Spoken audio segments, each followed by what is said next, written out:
for the second there. This time, where 6 comes from the left and 7 from the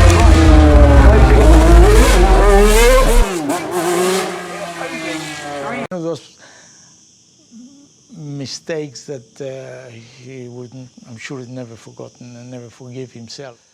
Senna regrouped and won 6 of the next 9 races. But even when his teammate had the advantage, as in the Portuguese Grand Prix at Estoril, Senna was dangerously reluctant to concede anything and came close to putting his teammate into the pit wall.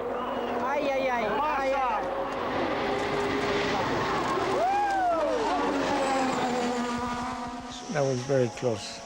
They didn't touch, but if they touched, one of them would have gone into the pit lane with all of the teams there. It would have been disaster. Ayrton has a small problem. He thinks that he can't kill himself because he believes in God and things like this, and I think that's very dangerous. But the penultimate race in Japan, it was Senna at his best. After a dreadful start, came a brilliant drive through the field from 14th in wet and dry conditions. His 8th victory of the season and his first world title. Senna gets away and Prost, fantastic! Senna left on the grid, and they go flying past him. And this has given Prost an enormous advantage. Ayrton Senna down in 14th place, he has got it all to do. And Ayrton Senna is now starting to carve his way through the field. You're going to see very soon Gerhard Berger losing his 3rd position to Ayrton Senna, who's closing up visually all the time. Senna is getting close to him, and Senna is going to challenge for the lead. Ayrton Senna has got the lead. And once again, we had the situation where Ayrton Senna is prepared to put his courage in both hands, go for it and dive through. Ayrton Senna crosses the line and you can see his exultation. Alain Prost crosses the line in 2nd position. Ayrton Senna, the new world champion. It's been a long season, I think, for me and for Alain. It's been amazing fighting between us. A lot of pressure on both of us, and outdoors we always try to minimize the pressure to make it less painful. It's impossible, and it was very hard, and I still cannot believe his finish. Senna world champion, McLaren dominant, but within the team the tensions and suspicions were growing, fueled by Alain Prost's belief that his teammate was getting preferential treatment, from Honda in particular. We had Mr. Kawamoto, the president of Honda, came to Switzerland, and we had a dinner. And I had a very, very strange discussion because I said, you know, I feel that Honda is really going in favor of Ayrton. And he said to me, yes, I know. And we have a new generation of you know, engineers, mechanics, and they like Ayrton. They like the panache of Ayrton, and for sure they are more behind. Psychology of a racing driver is a big part of his performance.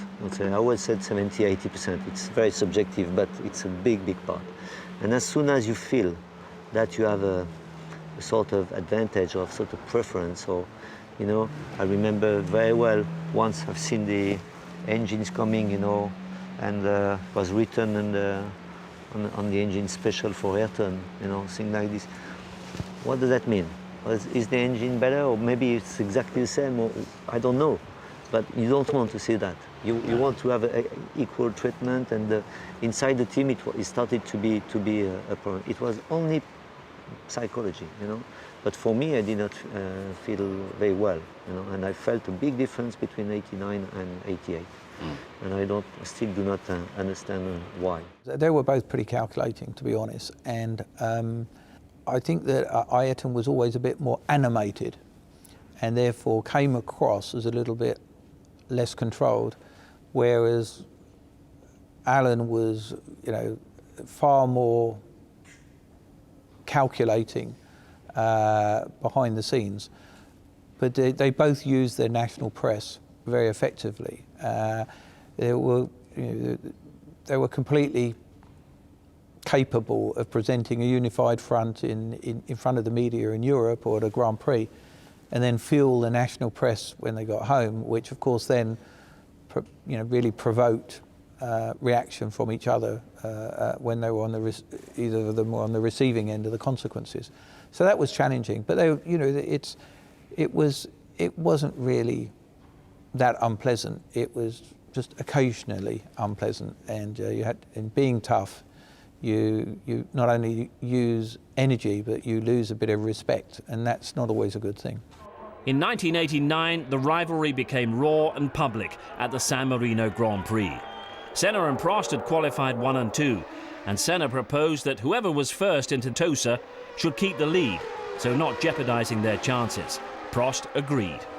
But then the race was stopped because of Gerhard Berger's fiery accident at Tamburello. And when the restart came, it was Prost away first.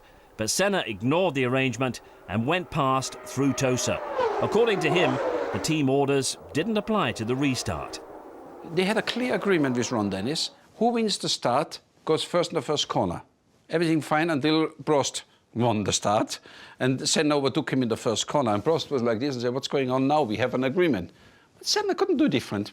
He says 6 times, excuse me, but it was maybe a mistake. But in the end of the day, next time he would do it the same because he's played like this. And I remember Pironi and Villeneuve, the same story, yeah, also. So in the end of the day, with these guys, there is no agreement or things, except this is for their advantage. And Ayrton on this was #1. But with his charm, you always never had the feeling, you know. In some other times, some other drivers say, well, that's about, you know. But with Ayrton, it was always somehow, with his charm, he always covered everything. But ask Alain Prost how difficult it is to deal with somebody like this. People knowing me, they know that if I put my word on the table, I would never do anything strange or incorrect. There's absolutely nowhere. And then we had the start. I started first, and the second start where I started first. And I saw him on the left and with plenty of space, and said, okay, I take the normal line just to exit better. And then he overtook me. And then we went to Pembrey for testing. And that's where we started the problem. They started to argue, almost like two petulant children, really. I mean, I was looking at them and thinking, you know, this behaviour isn't befitting. And I lost it a little bit. And I ramped the pressure, and they still didn't get it, that, you know, effectively the team had to come first. They just had to understand the team had to come first. We gave them equality. Their behaviour had to be consistent with the values of the team. Only one talked to I did not talk, and just listening. He said, Ron, what happened? You had an agreement? He said, yes, we had an agreement for the first start, not for the second start. Starting like this, said, okay, that's not a problem. But then more important, he said, it's not me, it's Alain who overtook me. He said, Ayrton, there's 700 million of people, you know, they can watch the thing, and you know, in the end, I pushed so hard, I tipped them into you know, a very, very emotional state. They didn't look like anything other than very frightened children at the time. It took, I don't know, maybe 20 minutes before he has accepted that, and he started to cry. You know?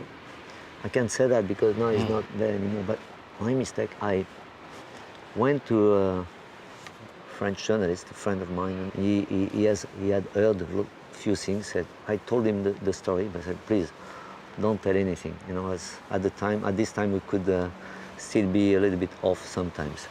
And he has written that in the newspaper. And Ayrton from this day was so upset that he saw somebody told him that he was in the newspaper, that he never wanted to talk anymore. But that was only because of this reason. I don't want to know anything about that French guy. He has called me things in the press that I don't deserve it, and he should call them in my face, but he doesn't. He calls them in the press. You know, he was, yes, very. No, it was very difficult. I think the consequences were, again, they reached for their respective national press. It fueled it. I mean, it was smouldering after the race, but I had it in control, and then it got really fueled. And so, in the worst of atmospheres, the 1989 season continued. 2 weeks after Imola, Senna was at his brilliant best on the streets of Monaco and followed it up with victory in Mexico. But back came Prost, and by the time he won the Italian Grand Prix at Monza, with Senna crashing out to the delight of the Tifosi, Prost had already announced he was no longer committed to McLaren and would be a Ferrari driver in 1990. In the next race at Estoril, Senna's controversial collision with the already black-flagged Nigel Mansell produced a non-finish and a body blow to his title hopes. At Suzuka, the penultimate race of the season, Senna had to win to keep his hopes alive. Prost, 16 points ahead, said he would not be opening the door if his teammate came to overtake. Has he got something up his sleeve, or will he try? It looks to me as if he has no obvious answer. Will he try something desperate? He showed himself capable of doing that. Out of the 26 who started, and if Prost comes up to any of them, this is the opportunity that Senna's looking for, and he's going through. Ouch! Oh my goodness, this is fantastic. They meet. This is what we were fearing might happen during the race.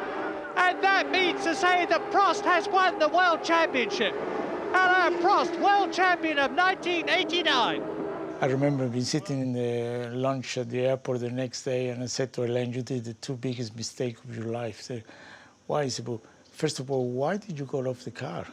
When, you know, they both shunted, and if they push both, Ayrton have to come and change the nose because the nose was destroyed, but your car was perfect. Yeah. Oh no, it was a big bang. It was a big bang, and the right wheel was like that. Yes, but the left wheel was also like that. He just he laughed, yeah. But in fact, his car had nothing. You know, he could stay in the car. They push both the drivers. They do the same thing. They probably didn't penalize anyone. But instead, it was war with the FIA. How much contact did you have with Ayrton during the closed season then, and how busy did it become?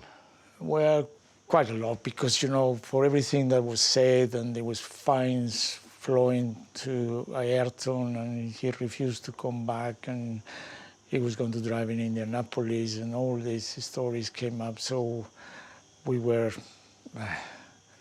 well, Ronnie must have been talking to him almost daily.